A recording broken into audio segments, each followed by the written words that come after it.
আর এখন যে নেতা হুমকি দিয়ে বেড়াচ্ছে বুঝে নিবে, আরে তোর পুলিশ বাপ যেদিন সরে যাবে তুই কোথায় থাকবি সেটাকে আগে। বাংলায় একটা কথা আছে, কাজের সময় কাজী, কাজ ফুরালে পারবে। আমার আগে এক্ষুনি আমাদের কংগ্রেসের সদস্য রবিউল খুব সুন্দর বলছিল,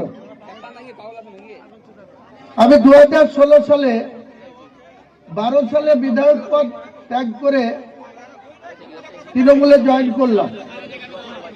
13 সালের 23শে ফেব্রুয়ারি এই তৃণমূলের প্রতীকে রেজিনগর বিধানসভায় আমি প্রার্থী ছিলাম।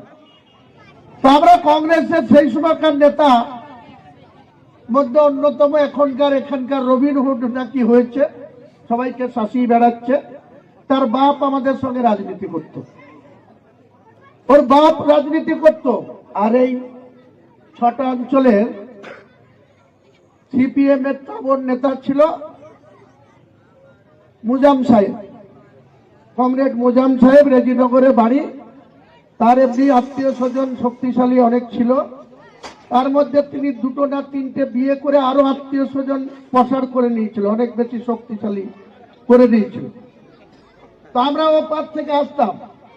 আর এপারে নেতা ছিল এক আন্দোলবেড়ে ওয়ানের, আন্দোলবেড়ে গ্রামের হাই স্কুলের মাস্টার হালিম সাহেব। আর একজন নেতা ছিল উপানন্দ ঘোষ। হালিম সাহেব যেমন লম্বা চওড়া সুন্দর ফর্সা ছিল, উপানন্দ ঘোষ অত ফর্সা ছিল না কিন্তু লম্বাই কম ছিল না। আর আমাদের ওপারে একজন ছিল বাজারসতে বাড়ি, তার নাম ডাক নাম নিমু ঘোষাল, আর ভালো নাম সুনির্মল ঘোষাল। সেই উপানন্দর থেকেও একটু লম্বা ছিল, হালিম সাহেবের থেকেও একটু লম্বা ছিল। আর এখন যে নেতা হুমকি দিয়ে বেড়াচ্ছে বুঝে নিবে, আরে তোর পুলিশ বাপ যেদিন সরে যাবে তুই কোথায় থাকবি সেটাকে আগে।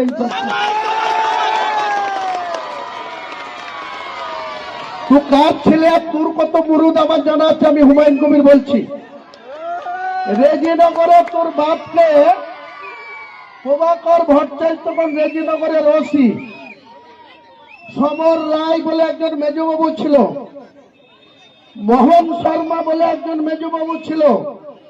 যখন তকিপুরে শফিক শেখ বলে কংগ্রেসের কর্মীকে খুন করে দিল সিপিএমরা তকিপুরে বাড়ি, আমি নারকেল বাড়ি থেকে আগেই মোটরসাইকেল ইয়াসবি মোটরসাইকেল চালিয়ে সরাসরি রেজিনগরে চলে আসলাম।